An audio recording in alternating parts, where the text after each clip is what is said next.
Grieve साध साध सब नेक हैं, आप अपनी ठोरे।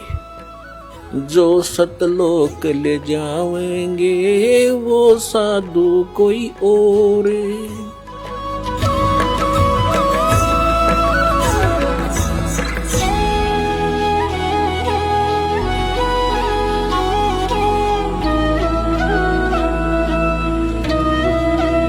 अब थोड़ी सी झलक दिखाते हैं इसी पॉइंट पे।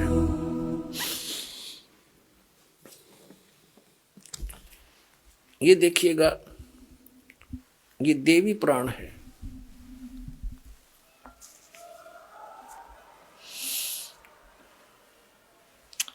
इसी में आपको दिखाते हैं, ये गीता प्रेस गोरखपुर से प्रकाशित है। हनुमान प्रसाद पोदार चिमन लाल गोस्वामी इसके संपादक हैं और गीता प्रेस गोरखपुर से ही प्रकाशित है, मुद्रित है। आप जी को थोड़े से सत्संग में इन सभी ऋषि महर्षियों की तलाशी लेकर दिखा दूंगा, ये कितने विद्वान थे और क्या ज्ञान दिया करते थे। ये देखिएगा, ये चौथा स्कंद है और 243 पृष्ठ पे व्यास जी कहते हैं कि प्रहलाद की बात सुनने के पश्चात शुक्राचार्य ज्ञान दृष्टि से सब कुछ देखकर प्रसन्न हो गए। उनका मुख मुस्कान से भर गया। उन्होंने दैत्यों से कहा, दानवों, तुम मेरे यजमान हो, भक्त हो। तुम्हें न तो डरना चाहिए और न पाताल में ही जाना चाहिए।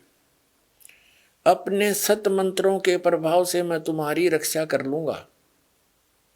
धर्म के मर्मज महाशो, प्राचीन समय में ब्रह्मा जी के मुख से मैंने जो बात सुनी है उसे बता रहा हूं, सुनो। यह वचन बड़ा ही हितकर है, सत्य और अटल है। उन्होंने कहा था कि होने वाली बातें अवश्य होकर रहती हैं। धरातल पर कोई भी ऐसा सुयोग्य पुरुष नहीं है जो प्रारब्ध को विफल बनाने में समर्थ हो सके। विपरीत समय के कारण इस समय तुम्हारी शक्ति अक्षीण हो गई है। अतः एक बार तो तुम्हें देवताओं से परास्त होकर पाताल में जाना ही पड़ेगा। समय सदा बदलता रहता है। कुछ ही दिन पूर्व तुम सम्राट रह चुके हो। पुण्यात्मा, इनकी देखिए दोगली बात कैसी है। अब जैसे इन दैत्यों के गुरु शुक्राचार्य माने जाते हैं, पुण्यात्मा, हम प्रहलाद जी को एक परम भक्त मानते हैं और जो साधना उस परम भक्त ने करी थी, विष्णु जी की उपासना की, उस साधना से फिर वो स्वर्ग में गया, उसके बाद सम्राट हो गया, राजा बना, और फिर झगड़ा उनके साथ आपस में युद्ध हो गया राक्षसों और देवताओं का। तो भी इनका गुरु जी क्या कह रहा है, ऐसे ये मूर्ख बना रहे अपने को। एक बार तो कहता है शुक्राचार्य कि तुमने डरना नहीं चाहिए, तुम मेरे भगत हो, मैं अपने सत मंत्रों से तुम्हारी रक्षा कर लूंगा और तुम्हें पाताल में नहीं जाना चाहिए, तुम निश्चिंत रहो। और फिर क्या कहता है, तुरंत ही बदल गया पैतरा। कहता एक बात तो अटल है, मैंने ब्रह्मा जी से सुनी थी, इनके ज्ञान का जितने भी ये ऋषि महर्षि हुए हैं, जितने ये सभी श्री ब्रह्मा जी के द्वारा बताए ज्ञान को फाइनल मानते हैं। ब्रह्मा जी ना, आप नहीं पता मैं कहां से उत्पन्न हुआ। तो ये क्या बताता है कि मैंने ब्रह्मा जी के मुख से सुनी है, और ब्रह्मा जी को ये वेदों का सबसे बड़ा ज्ञाता मानते हैं। क्या कह रहा है कि मैंने ब्रह्मा जी से मुख से एक बात सुनी थी कि जो होनहार होकर रहेगी और प्रारब्ध के कर्म टल नहीं सकते, वो तो भोगने पड़ेंगे। एक बार फिर तुमने देवताओं से हार के पाताल में तो जाना ही पड़ेगा। फिर तेरे वो सतमंत्र का बाढ़ में गए। मूर्ख बनाओ ये। फिर पढ़ो एक बार। अब ये चौथा स्कंद पढ़ रहे हैं हम श्री देवी पुराण का। व्यास जी बता रहे हैं, लेखक जो पुराणों के लेखक हैं, प्रहलाद की बात सुनने के पश्चात शुक्राचार्य ज्ञान दृष्टि से सब कुछ देखकर प्रसन्न हो गए। उनका मुख मुस्कान से भर गया। उन्होंने दैत्यों से कहा, दानो तुम मेरे यजमान हो, तुम्हें न तो डरना चाहिए और न पाताल में जाना चाहिए। मैं अपने सतमंत्रों से प्रभाव से तुम्हारी रक्षा कर लूंगा। हर फिर आगे तुरंत क्या कहे है कि धर्म के मर्मज महाशय, प्राचीन समय में ब्रह्मा जी के मुख से मैंने जो बात सुनी है सो बता रहा हूं, सुनो। यह वचन बड़ा ही सत्य, हितकर, सत्य और अटल है। उन्होंने कहा था, होने वाली बातें अवश्य होकर रहती हैं। धरातल पर कोई भी ऐसा सुयोग्य पुरुष नहीं है जो प्रारब्ध को विफल बनाने में समर्थ हो सके। विपरीत समय के कारण इस समय तुम्हारी शक्ति क्षीण हो गई है। अतः एक बार तुम्हें देवताओं से परास्त होकर पाताल में जाना ही पड़ेगा। फिर वो तेरे सतमंत्र कित गए, ये न्यो मूर्ख बना रहे, देख तुरंत झूठ बोल रहा है। एक बार तो छाती कूट रहा है, मैं अपने सतमंत्रों से ठीक तुम्हारी रक्षा कर दूंगा, तुमने नहीं जान दूंगा। अब इनको जाना ही पड़ेगा। वो तो आ गया अंत इनका। अब दूसरा दिखाता हूं। अब देवताओं के गुरु बृहस्पति की आपको वार्ता सुनाते हैं, इनका ज्ञान दिखाते हैं। 5वां स्कंद, वही देवी भागवत 282 पृष्ठ पे हम पढ़ेंगे। यहां से व्यास जी कहते हैं, देवराज इंद्र की बात सुनकर बृहस्पति जी उनसे कहने लगे। इंद्र को सलाह दे रहे हैं कौन? देवताओं के गुरु बृहस्पति जी। अब यहां आ जाते हैं, हम अपने मतलब की बात पढ़ेंगे 283 पृष्ठ पे।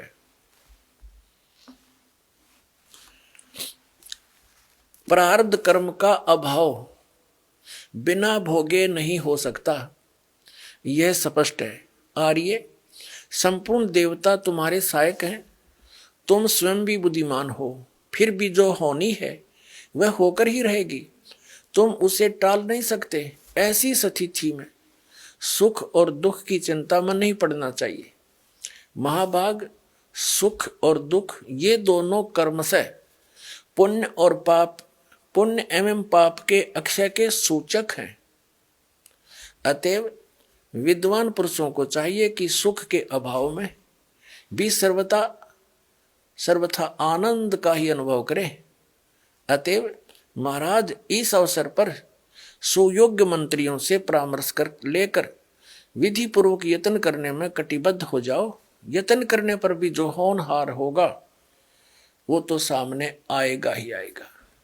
अब आगे इसकी देवताओं के गुरु बृहस्पति जी का भी यही नियम है, यही विधान बता रहा है कि जो प्रारब्ध में लिखा हो तो भोगना ही पड़ेगा और इसको टाला नहीं जा सकता। फिर दूसरा विधान क्या बताता है कि दुख में भी सुख का अनुभव करना चाहिए। फिर पढ़िए, ये कह कि प्रारब्ध कर्मों का अभाव बिना भोगे नहीं हो सकता, यह स्पष्ट है, फाइनल हो गया। फिर क्या कहते हैं कि ऐसी स्थिति में तुम दुख की चिंता में नहीं पड़ना चाहिए। और कहते सुख और ये दुख ये दोनों कर्म से पुण्य और पाप के अक्षय के सूचक हैं। विद्वान पुरुषों को चाहिए कि सुख के अभाव में भी सर्वथा आनंद का ही अनुभव करें। पुण्यात्माओं, इनकी बेवकूफ बातों को सुनकर दास न दुख हो है। और ये मैं ऋषि कब आगे एक तरफ तो कह रहा है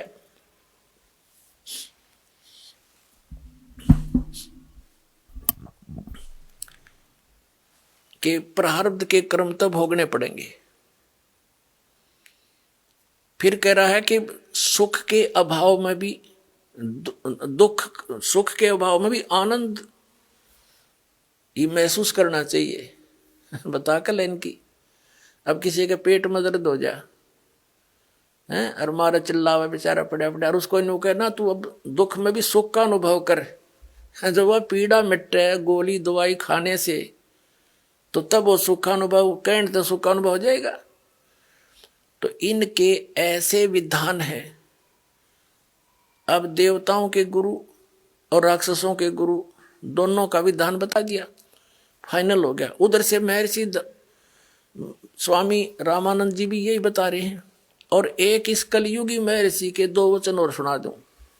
ये सारे एक के कुएं का पानी था, ये कलयुगी महर्षि दयानंद आर्य समाज प्रवर्तक, और इसका फीत ला रखी थी कि सभी वेदों के ज्ञाता। वर्तमान में महर्षि दयानंद जैसा कोई नहीं, हरीश जैसा अज्ञानी मैंने धरती पर नहीं पाया। इतने संतों के विधान देखे पर यू सब तक ज्ञानी, किसी भी क्षेत्र में इसका कोई जो है ना स्वस्थ विचार नहीं मिला। अब देखिए इसके विचार, ये सत्यार्थ प्रकाश है इनका पूरे जीवन का अनुभव, जैसा इन्होंने परमात्मा को जाना। अब देखो पुण्यात्मा, इनका इस पोज ने देख के आदमी कटका मर जा। अब बड़ा महापुरुष, इसने तो भगवान तो जमा समाधि लाए बैठा होगा।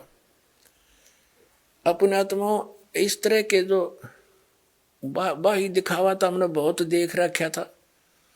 अब अंदर झांक कर देखेंगे इनने क्या पाया ऐसा कुछ करने के उपरांत। अब देखिएगा इन्हीं का विधान, इनका लिखा हुआ है सत्यार्थ प्रकाश, महर्षि दयानंद सरस्वती। ये है सत्यार्थ प्रकाश महर्षि दयानंद जी के पूरे जीवन का अनुभव। इसमें क्या लिखा है कि वेद आदि विविध सदशास्त्र प्रमाणई संवित श्री मत परमहंस परिव्राजक आचार्य। ये तो इसका फीत है आगे की। शुरुआत में नाम तो योड़ा दयानंद है, इससे पहला श्री मत परमहंस परिव्राजक आचार्य महर्षि, ई बाया नाम तो दयानंद, फिर सरस्वती स्वामी द्वारा रचित विरचित है। इसका क्या भाव है, कहने का भाव इनका ये लिख रखा है ना, वेद आदि सदशास्त्रों यानी वेद और अन्य सदशास्त्रों से निष्कर्ष निकाल के महर्षि दयानंद जी द्वारा सत्यार्थ प्रकाश की रचना की गई। अब आम व्यक्ति ने सत्यार्थ प्रकाश को पढ़ना शुरू कर दिया था, वेदों को छोड़ दिया कि इन्होंने सही जाना है और सही निष्कर्ष निकाल कर हमें सिंपल साधारण सी भाषा में दे रखा है हिंदी में। तो इस सत्यार्थ प्रकाश को शिरोधार्य मान लिया था, ये एक उपनिषद का रूप धारण कर लिया था इसने। दास ने भी इसको इसी दृष्टिकोण से पढ़ा था कि इस महापुरुष के भी वचन यदि परमात्मा के वचनों के समर्थक मिल गए तो बहुत सुविधा मिलेगी मुझे जनसाधारण को भगवान की पहचान बताने में। जब इसको पढ़ा तो इसका तो कहीं पर भी सिर पैर भी ठीक नहीं पाया, और फिर ये जनता के सामने इसकी पोल खोलनी पड़ी, ना तो धोखे में रह जाते। अब देखो 7वें समोल्लास में आपको दिखाते हैं। इसके तो एक पृष्ठ पर कई विधान फेल हो जाते हैं। सत्यार्थ प्रकाश है 7वां समोल्लास 7वां समोल्लास। किसी ने पूछा प्रश्न, ईश्वर साकार है व निराकार? महर्षि दयानंद उत्तर देते निराकार है। ठीक है। किसी ने प्रश्न किया कि परमेश्वर की स्तुति प्रार्थना उपासना करनी चाहिए व नहीं? उत्तर महर्षि दयानंद का करनी चाहिए। प्रश्नकर्ता कहता है क्या स्तुति आदि करने से ईश्वर अपना नियम छोड़ स्तुति प्रार्थना करने वाले का पाप छुड़वा देगा? महर्षि दयानंद कहता नहीं। प्रश्नकर्ता कहता तो फिर स्तुति प्रार्थना क्यों करना, किस लिए करें भाई, जब पाप नहीं छुड़ा सकता। अब कोई न्यू कहे कि क्या साबुन कपड़े का मैल छुड़वा देगा? अरे कोई न्यू कहे कि नहीं, ये तो स्वाभाविक प्रश्न उठेगा भाई फिर साबुन की आवश्यकता क्या? यदि परमात्मा पाप नाश नहीं कर सकता तो स्तुति भक्ति की आवश्यकता क्या? प्रश्न करना सही, प्रश्न करता सही प्रश्न कर रहा है, लेकिन ये अज्ञानी क्या बोल रहा है देखिए। क्या स्तुति आदि करने से ईश्वर अपने नियम छोड़कर स्तुति प्रार्थना करने वाले यानी भगत के पाप छुड़वा देगा? स्वामी जी कहता नहीं, मेरे सिद्धांत कहता नहीं। प्रश्नकर्ता कहता तो फिर स्तुति प्रार्थना क्यों करना? स्वामी जी का उत्तर, उनके करने का फल और है, अन्य ही है। प्रश्नकर्ता कहता क्या है? स्वामी दयानंद जी कहते हैं स्तुति से ईश्वर में प्रीति, उसके गुण कर्म स्वभाव से अपने गुण कर्म स्वभाव का सुधरना, प्रार्थना से निरभिमानता, उत्साह और साहे का मिलना, उपासना से परब्रह्म से मेल और उसका साक्षात्कार होना। वाह रे, ये इसी ऐसी बकवाद तो आदमी महामूर्ख बोल सकता है जो इन्होंने बोली है। पहले पर 154 पृष्ठ पे कह रहा है भगवान निराकार है, यहाँ कह रहा है उसका पाप तक कटे नहीं भक्ति तय और उसका साक्षात्कार हो जाएगा। बता, जिसके पाप नहीं कटे अपराधी व्यक्ति है और वो भगवान से मिल लेगा, और साक्षात्कार तो साकार का होता है, निराकार का होगा कैसे? अब पुण्यात्मा, इस दास के सामने यह समस्या आ रही है, मैं सारी साची कहूं, मेरे वाली जस्ती नहीं, हरि ने सारी झूठ बोल रखी है फेटोरी। तो अब इस ज्ञान से ही ये रेगमार लगेगा, प्रमाण दिखाए जाएंगे, ये क्या बोलते हैं, हमारे सदग्रंथ क्या बताते हैं। तो ये अज्ञानी से हो जाएंगे सारे कि ये मूर्ख बना रहे थे अपने को, इनको कुछ भी ज्ञान नहीं था। फिर हम इन तट जाएंगे, अपना सही रास्ता पकड़ देंगे। इतनी सी बात है दास की, और किसी की मान हानि करना या किसी को ऊंचा नीचा करना कोई उद्देश्य नहीं। क्योंकि ये दास भी टीचर है और ये भी आध्यात्मिक टीचर कब थे। एक अध्यापक ने कोई प्रश्न गलत हल कर रखा है और उसको बच्चे याद कर रहे हैं, दूसरा टीचर आता है, उसका कर्तव्य बनता है कि उस गलत प्रश्न को ठीक करावे ताकि उन बच्चों का भविष्य उज्जवल हो। और उस टीचर का कोई विरोध करता है जो सही मार्ग, सही रास्ता और सही प्रश्न हल कर रहा है, तो कौन होगा? क्या वो हितैषी हो सकता बच्चों का? वो तो शत्रु होगा जो उस टीचर का विरोध करे जो सही हल करके दे रहा है। उसके दो प्रकार के कर सकते हैं, एक तो वो जिन्होंने वो गलत पुस्तक छाप कर बेच कर रोजी रोटी चला रहे, वो विरोधी हो सकते हैं, तुम्हारा क्या होगा। या दूसरा केवल उनको मूर्ख बनाकर आचार्य शंकर बनकर उनके ऊपर शंकराचार्य आचार्य बनकर उनसे पैसे इकट्ठे कर रहा होगा मूर्ख बना के। तो करते रहो।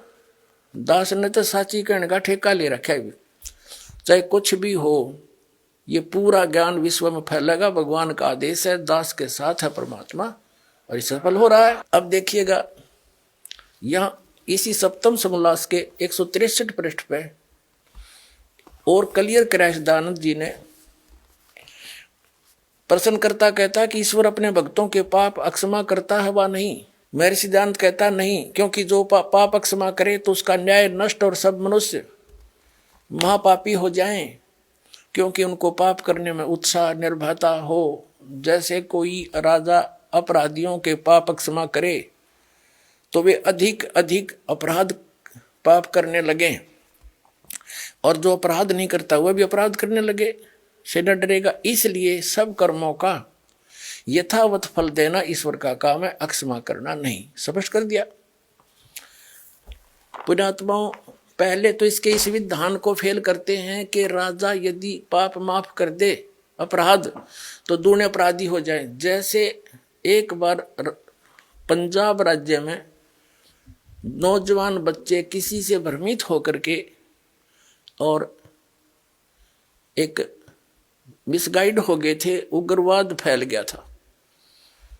तो सरकार ने एक फैसला, एक आदेश जारी किया था कि जो मुख्य धारा में आ जाएगा बच्चा, पहले गलती होगी सो होगी किसी के धोखे भ्रमित करने से, तो उनके सब अपराध क्षमा कर दिए जाएंगे और वो सही नागरिक बनकर रहेगा। तो सभी के सभी आकर के उन्हें समर्पण कर दिया। सरकार ने ऐसा ही किया, जो गलती बन गई थी बच्चों से माफ कर दी, अब वो नेक नागरिक हो गए। यदि उनको सजा देता दूना और उग्रवाद बढ़ जाता। तो कहने का भाव ये है कि पहले तो ये भी दान फेल कर दिया दानद का। आपने एक बहुत वेल नोन सी एक लेडी थी, औरत थी, बहन, जिसको फूलन देवी कहा करते थे। वो डाकू बन गई थी किन्हीं परिस्थितियों में।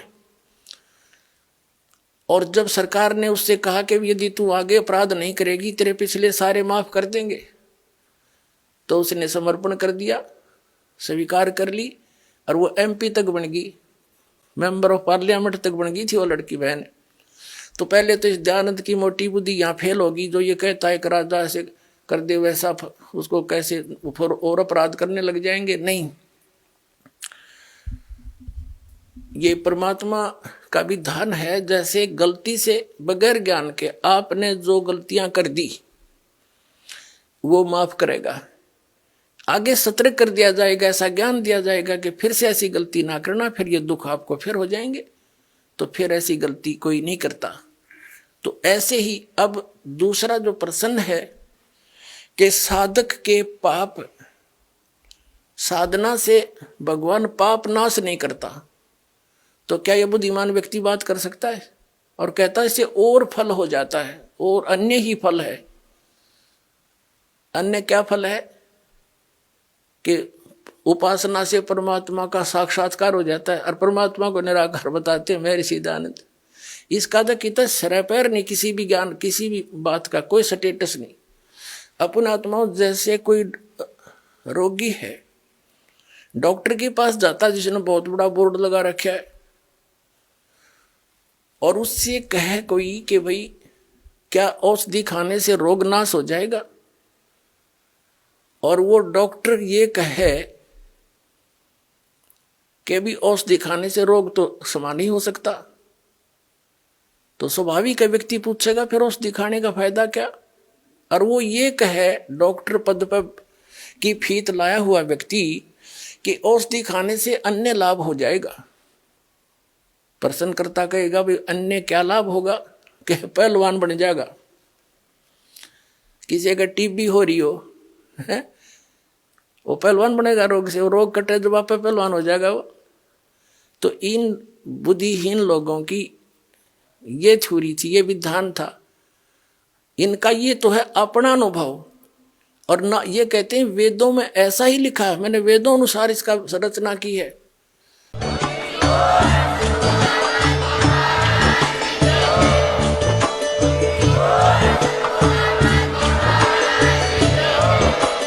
आप सुन रहे थे जगत गुरु तत्वदर्शी संत रामपाल जी महाराज जी के मंगल प्रवचन। अधिक जानकारी के लिए विजिट कीजिए हमारी वेबसाइट www.jagatgururampalji.org। संत रामपाल जी महाराज जी के शुभ आशीर्वाद से पूरे विश्व भर में 500 से भी ज्यादा नाम दीक्षा केंद्र हैं, जिन पर संत रामपाल जी महाराज जी द्वारा ऑनलाइन निशुल्क नाम दीक्षा दी जा रही है। अपने नजदीकी नाम दीक्षा केंद्र का पता करने के लिए संपर्क करें 8222880541।